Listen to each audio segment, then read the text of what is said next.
megawatts. Now, only 4 were working. The other 6 were not working. So therefore, the total production of power in Uganda was 60 megawatts. If you have got pens, you write it. If you are serious. If you are not serious, then shut up. So,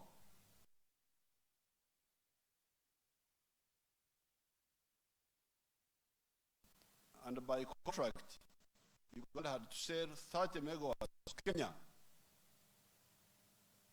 This was the agreement between the colony of Uganda and the colony of Kenya long ago.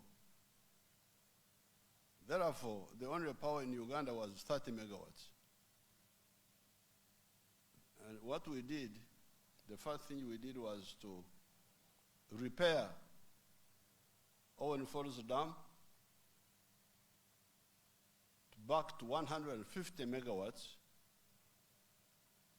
and fine-tune the generators to add another 30 megawatts. So we ended up with 180 megawatts. And we had some power. We were selling 30 to Kenya and keeping 150 now to Uganda. The problem was caused by, you check who are members of parliament here that time, and you ask them. Because immediately we knew that the 150 megawatts, 180 now, was not enough. I worked so hard, and I got an American group called, I think American Energy or something like that. They were going to develop Bujagali on a private basis, and then we agreed. For me, I didn't have any problem with anybody developing power, provided we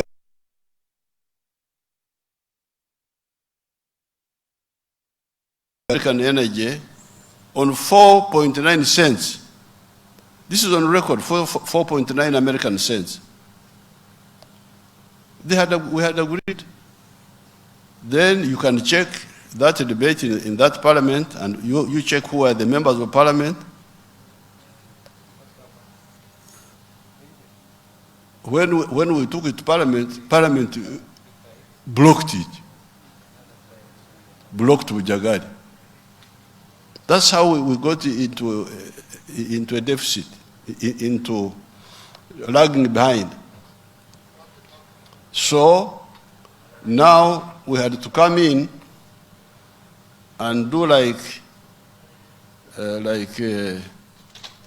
firefighting. We developed now the new power station to the east of the Nile, of Jinja.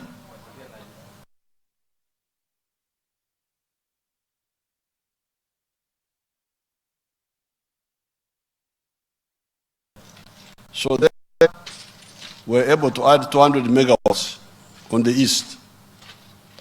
So the Jinja site was even just 380. But if Bujagali had not been interrupted with, and we really should find out those people, because we can't go on like this. Actually, sometimes I feel, should I go back to the bush and do some damage to something, or what?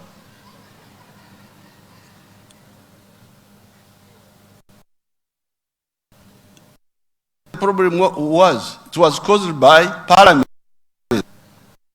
Check that parliament. The date, those are there, the dates are there, the is there. So that's how we, by 2005 as power. And the economy developed very fast. In 1995 we were able to hit like but now because of the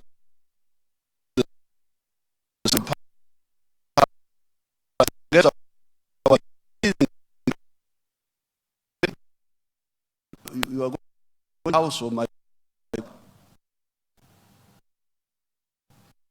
ended up now with the law of just before the election. Now, after the election of 2005, again, that's where we were almost breaking up. We were going to break up. I was determined to do something very serious. Some of these people don't know our history. They think that when they see us putting on ties, they think that we are from the town. They don't, or they didn't. So after the election of 2006, I called the cabinet in the statistics house. And in the politest language, I said, please, you must prioritize electricity and the roads.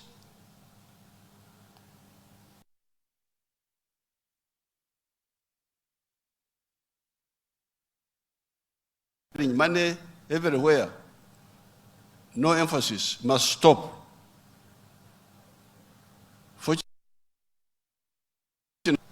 And I called the caucus, so listened. That's when we created the energy fund, and we put money there. And that energy fund liberated us from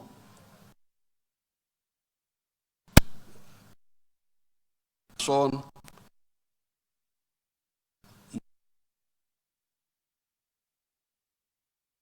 No.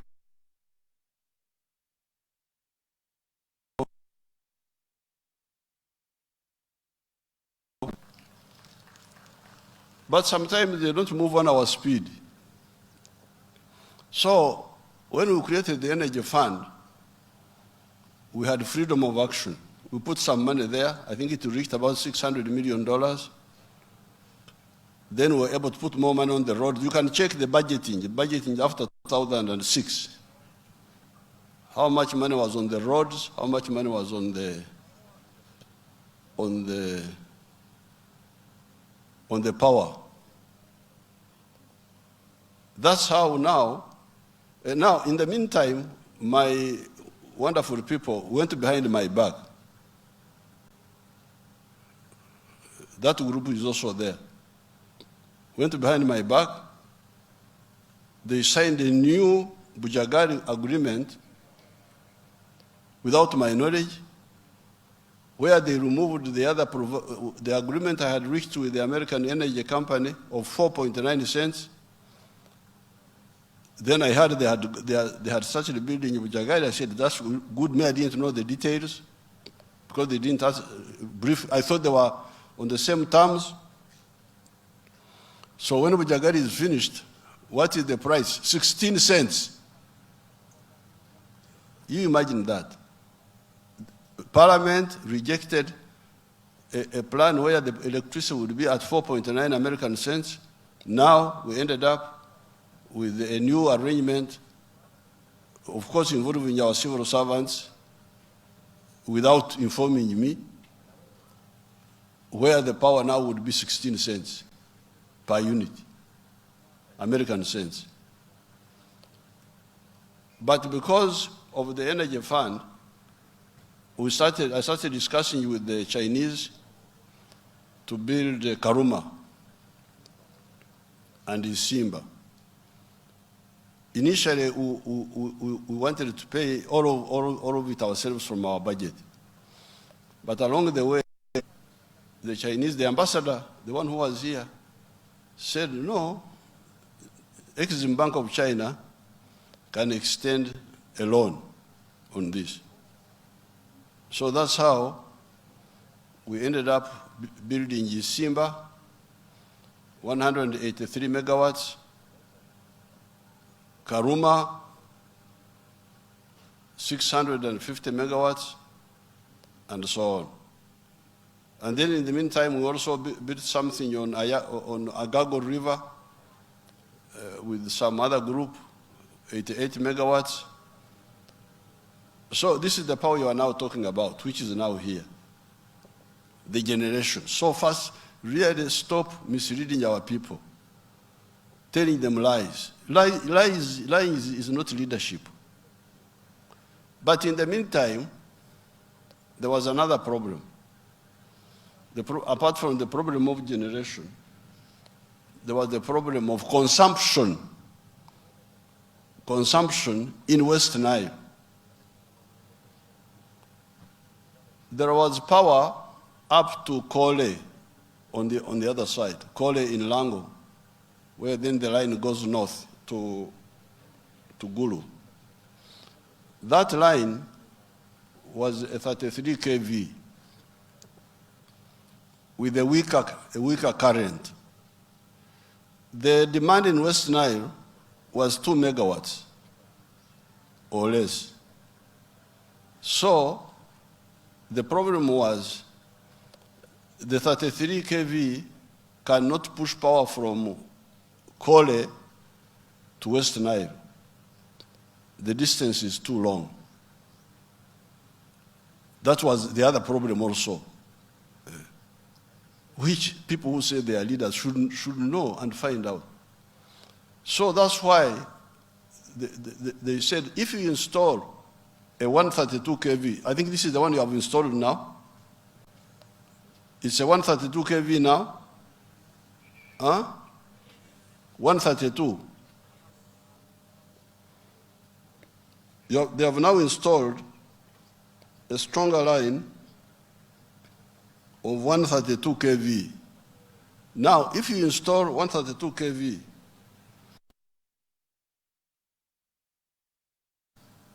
who will consume the power? What will happen? It's not economics.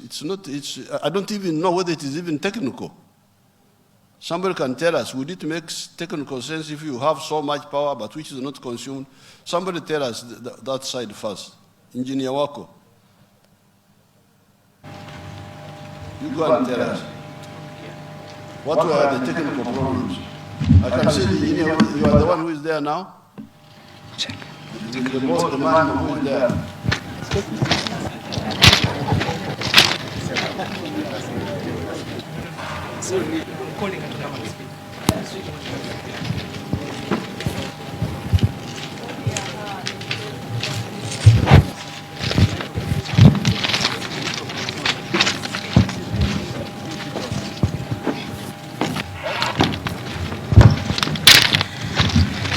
Your Excellency, thank you for the opportunity.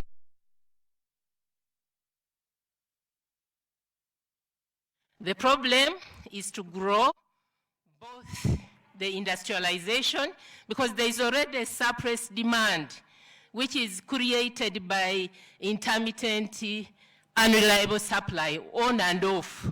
And then the other one is to prioritize the region for the last mile connection. Thank you, Your Excellency. Your Excellency, if you have 2 megawatts and you load it on a 132 kV line, the distance between the conductor and the ground generates a high voltage, which in the end would again require you to incur another cost to consume that high voltage to be able to make the power usable.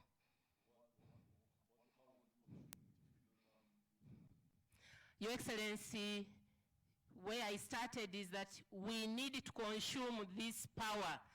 Otherwise, we shall incur another cost of managing the voltage, because naturally at 132 kV, the distance between the line and the ground generates an overvoltage. So the good thing now is that we are ready with already funded programs to grow demand and consume